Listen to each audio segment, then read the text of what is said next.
Assalamualaikum warahmatullahi wabarakatuh. Perkenalkan, saya Firdausya Tari, mahasiswi Universitas Islam Negeri Mataram, Fakultas Tarbiyah dan Keguruan, Pendidikan Guru Madrasah Ibtidaiyah, kelas 3C dengan NIM 23010682. Di sini akan membuat video hasil observasi saya di STN 30 Ampanan.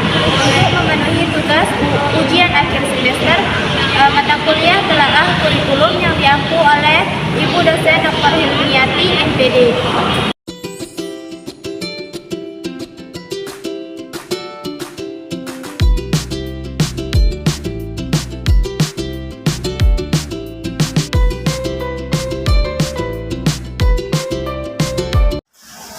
Kesulitan pihak sekolah berkoordinasi dengan orang tua wali.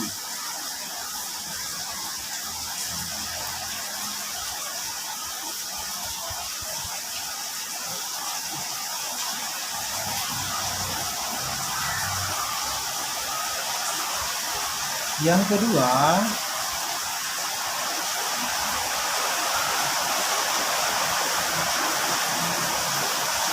beragamnya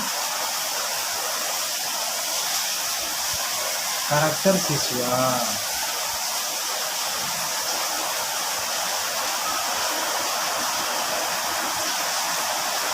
Kemudian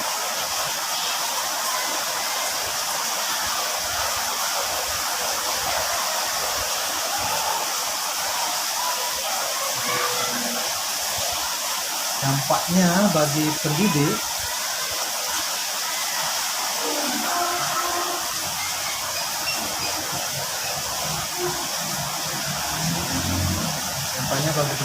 satu, harus mengembangkan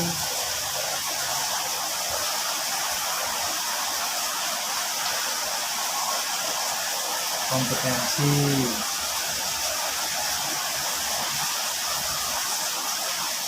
melaksanakan PKB,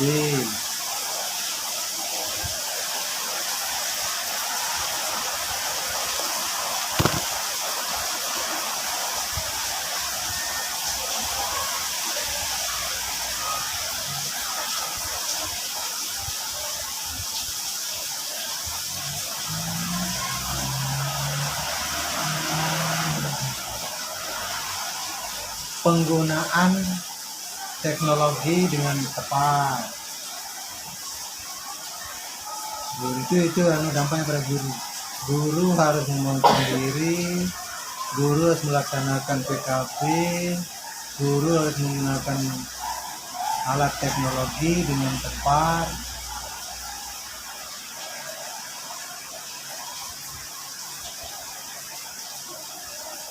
Guru harus dapat bekerja sama dengan baik bersama wali murid.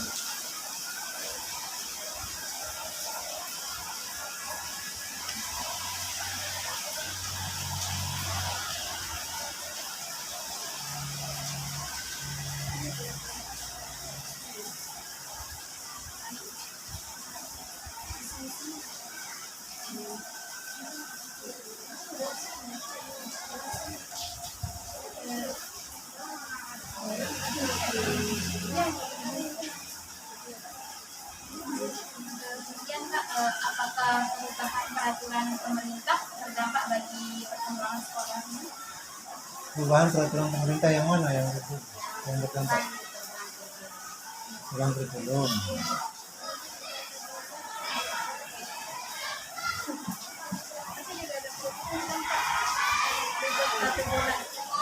Ya? Ya,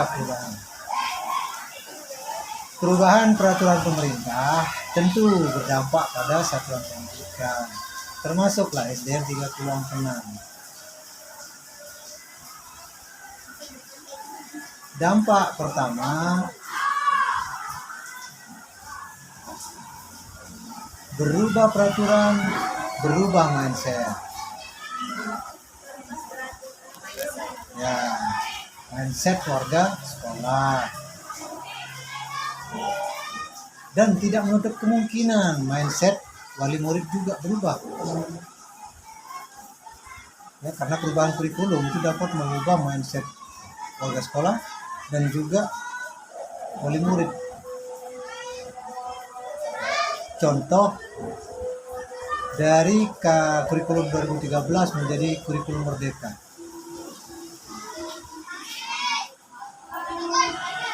Karena di kurikulum merdeka dikatakan ada istilah merdekanya, maka mengubah mindset wali murid. Jadi di rumah juga karena dianggap merdeka ya secara sepenuhnya 100% anak siswa itu diserahkan oleh orang tuanya di sekolah. Sehingga di rumah mereka ya orang tua juga karena sudah beranggapan bahwa itu merdeka, sudah tentu pasti di sekolah itu ada teknik-teknik tersendiri untuk mengantisipasi pembelajaran yang di rumah, sehingga di rumah tidak dipaksa dia jadinya oleh orang tua. Sementara kurikulum sebelumnya itu kebanyakan orang tua di rumah sebelum anaknya berangkat ya tentu ada sedikit perhatian lah dari orang tua termasuk perubahan peraturan pemerintah dari dulu sekolah yang berbayar dengan sekolah sekarang gratis. Kalau sekarang nggak gratis ya. Kalau dulu kan berbayar SPP. Itu sangat berdampak. Kalau dulu ketika membayar SPP, maka perhatian orang tua tentu sangat besar kepada anak. Bahkan ketika berbayar satu hari pernah terjadi misalnya ada di sekolah satu kelas yang tidak dapat dikasih tidak terjadi proses pembelajaran misalnya karena pada saat itu guru tidak masuk karena sakit misalnya. Tetapi di sekolah kebetulan tidak ada pengganti misalnya pada saat itu tidak ada yang bisa mengganti karena masing-masing punya kelas sendiri. Sering terjadi orang tua wali saking karena perhatiannya protes ke sekolah. Tetapi sekarang setelah kurikulum merdeka, setelah gratis, anak apalagi didukung di kurikulum merdeka itu anak semuanya naik kelas. Sehingga kadang ada yang sampai kelas 4 belum bisa baca. 1-2 orang mesti ada.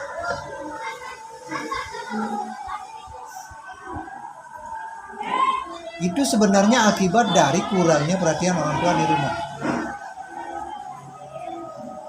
Karena menyerahkan 100% anaknya di sekolah untuk pengetahuan anaknya. Apa yang menyebabkan orang tua menyerahkan 100%? Karena merasa bahwa dia tidak mengeluarkan apa-apa. Jadi mereka gratis. Coba kalau mereka merasa besok akan saya bayar. 1 kali tidak dapat pembelajaran, anaknya protes dia ke sekolah. Kalau sedang berbayar, tapi karena gratis ya diserahkan semua. Sementara nyatanya tidak bisa ditapikan bahwa siswa itu paling lama di sekolah hanya 7 jam. 24 dikurangi 7 jam, 17 jam. Sementara 17 jam itu mereka bersama keluarganya di rumah. Sehingga karakter awal itu sebenarnya adalah karakter yang tumbuh dari rumah, yang harusnya pihak sekolah hanya mengembangkan dan mengarahkan, bukan untuk menumbuhkan. Karena karakter yang mestinya di rumah lah ditumbuhkan, di sekolah yang mengarahkan. Tapi karena adanya perubahan kurikulum dan perhatian orang tua serta sekarang gratisnya sekolah menyebabkan perhatian orang tua kurang. Diserahkan ke sekolah semuanya, yang dimana keberadaan siswa itu lebih banyak berapa kali lipat mereka berada di sekolah ketimbang di rumah ketimbang di sekolah. Ya kayak tadi maksimal 7 jam, apalagi kalau hari Sabtu, hari Jumat, maka mereka di sekolah hanya 4-5 jam. contoh dampak perubahan peraturan pemerintah. Banyak dampaknya di perubahan administrasi sekolah pasti berubah karena tiap kurikulum yang diminta beda-beda, jadi administrasinya pun beda-beda kan, pelaporannya, perangkat mengajarnya mesti beda. Kalau dulu FPP-nya bentuknya begini, sekarang beda lagi kan, tiap kurikulum beda, sementara perangkat pembelajaran yang banyak dan itu semuanya beda. Dan silabusnya pasti beda. Kemudian sampai dengan proses yang disebut dengan aktivitas perencanaan.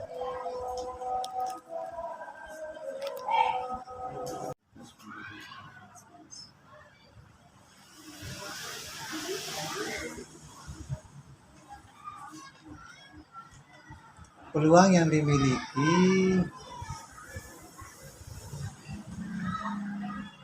saat diantaranya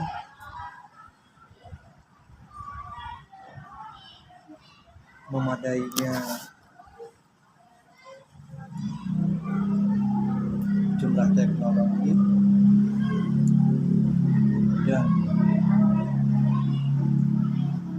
dan mayoritas guru mampu mengoperasikan teknologi.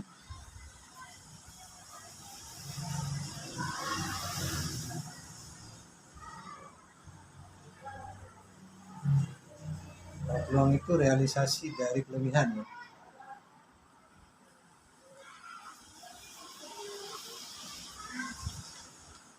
Berada di daerah strategis itu menjadi peluang.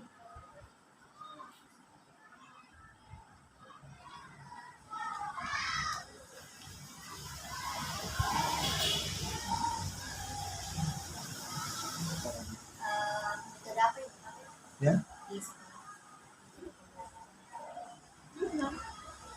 Metode yang digunakan di sekolah. Metode yang digunakan di sekolah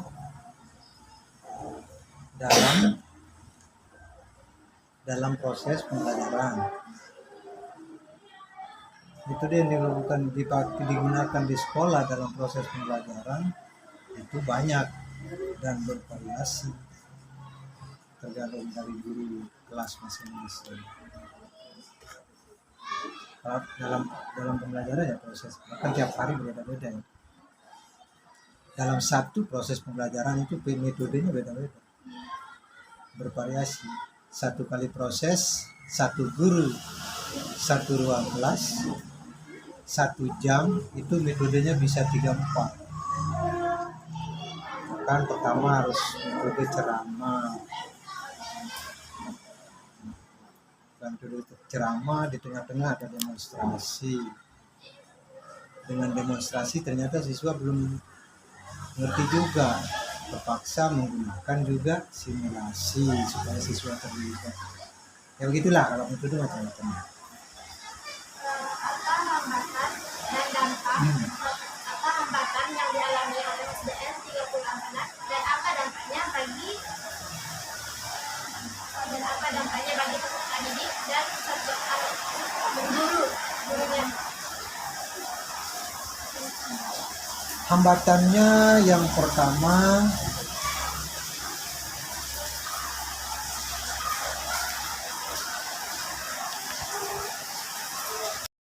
Bisa dimulai? Ya. Pertama kita menanya di kelas ibu ajar mata pelajaran apa aja? Matematika, IPAS, Bahasa Indonesia sama Pancasila. Ya selain PJOK sama agama, karena guru kelas. Itu kita guru kelas.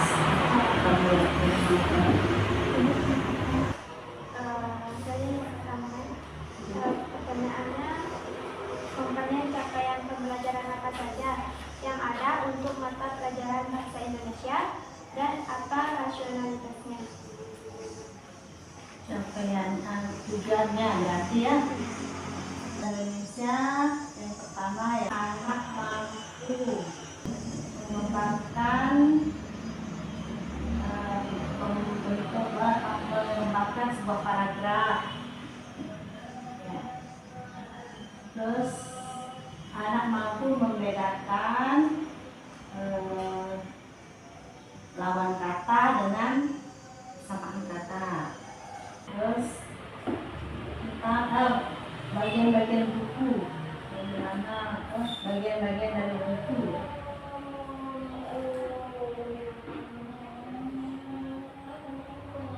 Kata baku dan kata membaku di sini juga. Dan mencari ide pokok.